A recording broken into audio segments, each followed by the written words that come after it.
मैं जिस तरह मुझे अफसोस, मैं देख रहा था कि जिस तरीके से मोदी साहब has done a wonderful trip outside, इनका जिस तरह the people received him, Vande Mataram के नारे लग रहे हैं हर जगह पे, जिस तरीके से वापस आए, जिस तरीके से जयशंकर साहब की फॉरेन पॉलिसी हो, सारा कुछ वर्सेस मैं जब अपने आप को देखता हूं शर्मिंदा होता हूं।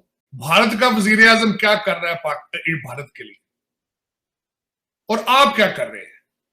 मैं भारत के गीत नहीं गाना चाह रहा हूं, लेकिन ये बताना चाहता हूं कि आपके पड़ोस में आप जैसे लोग जो हैं वो दुनिया में कहां जा रहे हैं। मोदी साहब अपना 3 यूरोपियन कंट्री का एक सक्सेसफुल दौरा करके वापस आए हैं।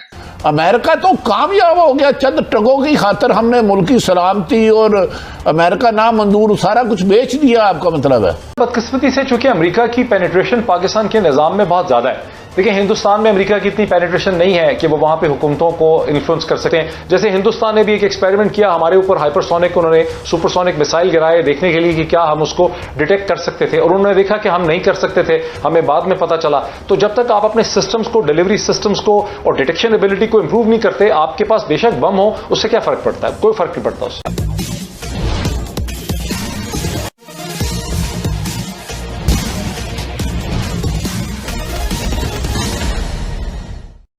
प्रधानमंत्री मोदी के फ्रांस, जर्मनी और डेनमार्क के दौरों के दौरान जिस तरह से वंदे मातरम और भारत माता के जय के नारे लगाए गए, जिस तरह प्रधानमंत्री मोदी को इन देशों में प्रोटोकॉल दिया गया, स्वागत किया गया, जिस तरह भारत दिनों दिन अपनी आर्थिक और सामरिक ताकत को बढ़ा रहा है, इसकी चर्चा अब पूरे अंतर्राष्ट्रीय मीडिया में हो रही है। और इससे हमारा पड़ोसी देश पाकिस्तान की मीडिया भी अछूती नहीं रह गई है। आइए आप भी सुने। भारत का वजीर आजम क्या कर रहा है भारत के लिए, और आप क्या कर रहे हैं, ताकि उनको बताया जा सके कि वेयर यू स्टैंड एट।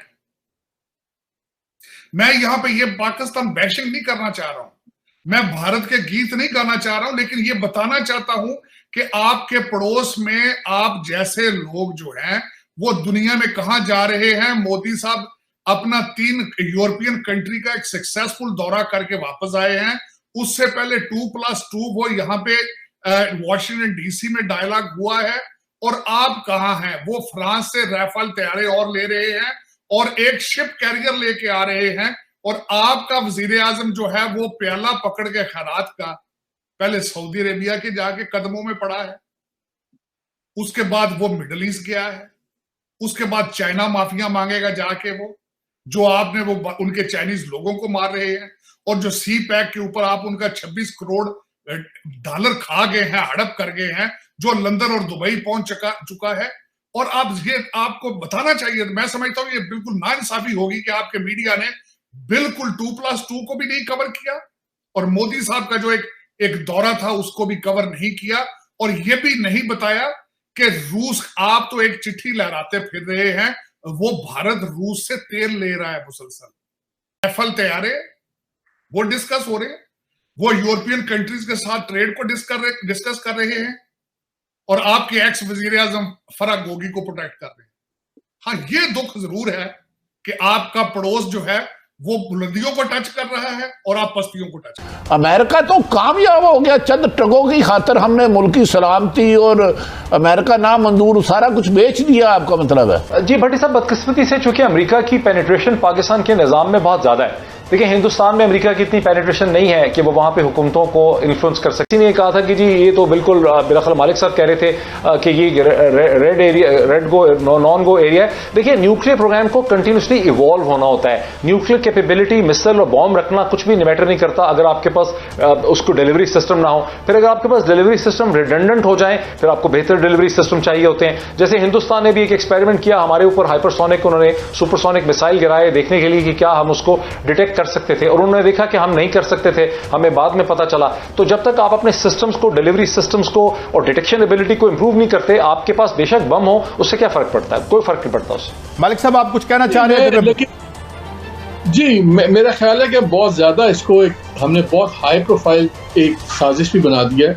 मैं एक अनपॉपुलर ओपिनियन देने लगा हूं। हमारे यहाँ झगड़े किस बात पे हुए थे इमरान खान साहब के या फौज के? डिफरेंसेस कहाँ से हुए थे? डिफरेंसेस को एक्सप्लॉइट करना और क्रिएट करने में बड़ा फर्क है। पाकिस्तान को और हिंदुस्तान के दरमियान में आपको लगेगा कि ऑप्टिक्स बहुत इंप्रूव हो जाएंगे, हाई कमिश्नर्स वापस आ जाएंगे चंद दिनों में, फॉरेन मिनिस्टर्स की मुलाकात होगी, उसके बाद हिंदुस्तान और पाकिस्तान के दरमियान एक लगेगा कि भाई ट्रेड की बात हो रही है, इन्वेस्टमेंट की बात हो रही है।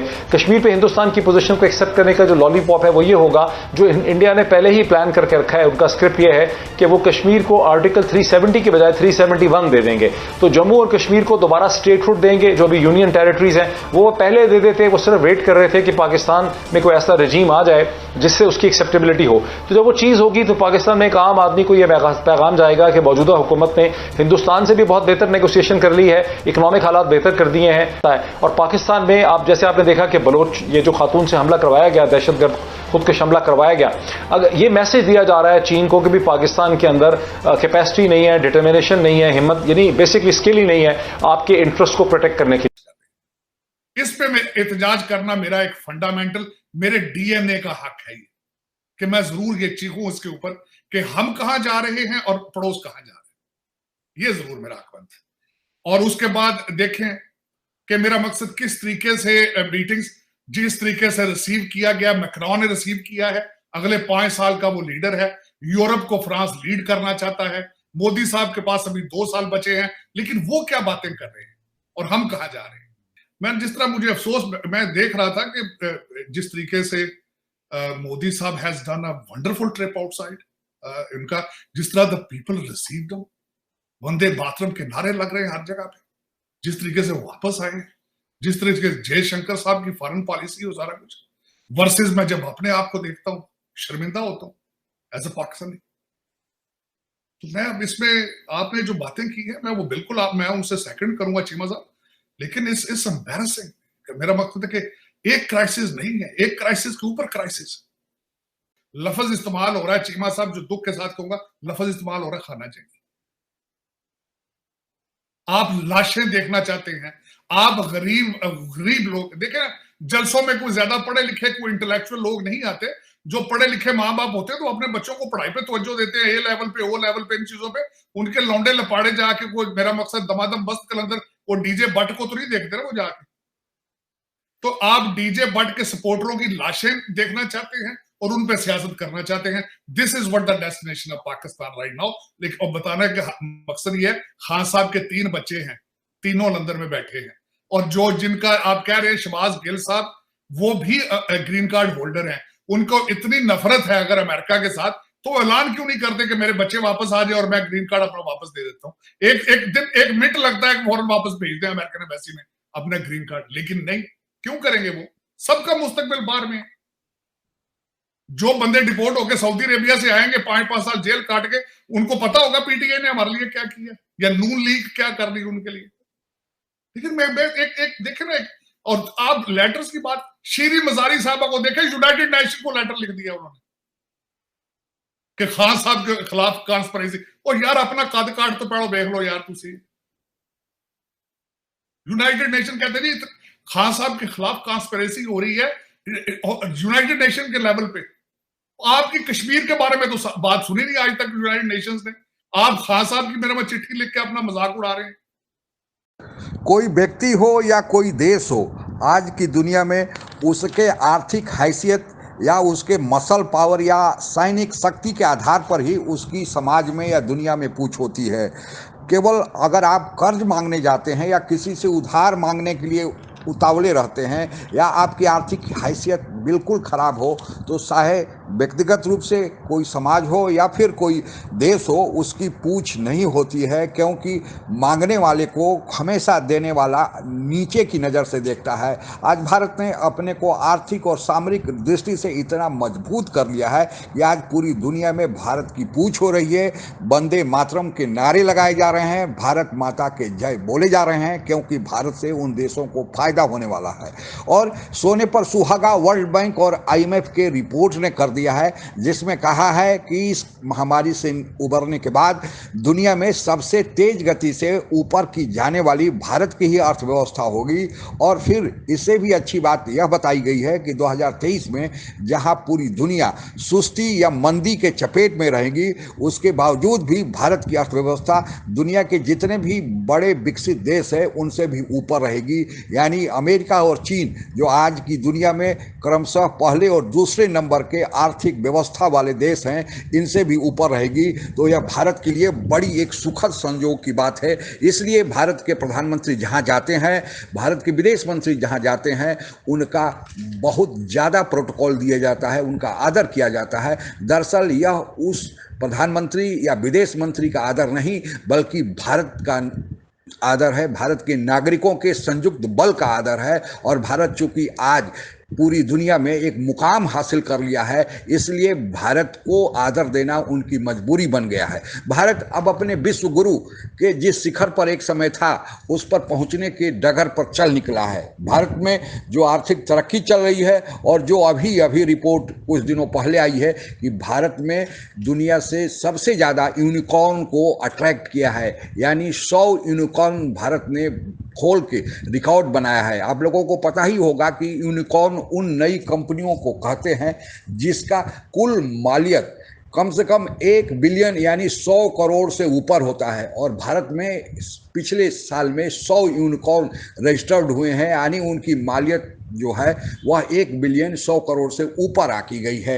यह भारत के लिए बड़े सुखद क्षण है और यही कारण है कि आज भारत में जो राजनीतिक स्थिरता है, आर्थिक प्रगति है और साथ ही यहाँ के संवैधानिक संस्थाओं में बल है कि अगर कोई देश यहाँ आता है और यहाँ पर इन्वेस्टमेंट करता है तो उसका इन्वेस्टमेंट सुरक्षित रहेगा और कोई कानूनी पचड़ा अगर होगा तो कोर्ट बिना भेदभाव के उसे मदद करेंगी। और यही कारण है कि आज भारत में चाहे अमेरिका और अमेरिका के सहयोगी देश हों या यूरोपियन यूनियन के देश हों, ये सारे भारत से संबंध बनाने के लिए इच्छुक हैं। और अमेरिका विरोधी गुट रूस और चीन भी भारत के साथ अपने संबंधों को और आगे बढ़ाने के लिए, मजबूती प्रदान करने के लिए भारत का दौरा लगा रहे हैं।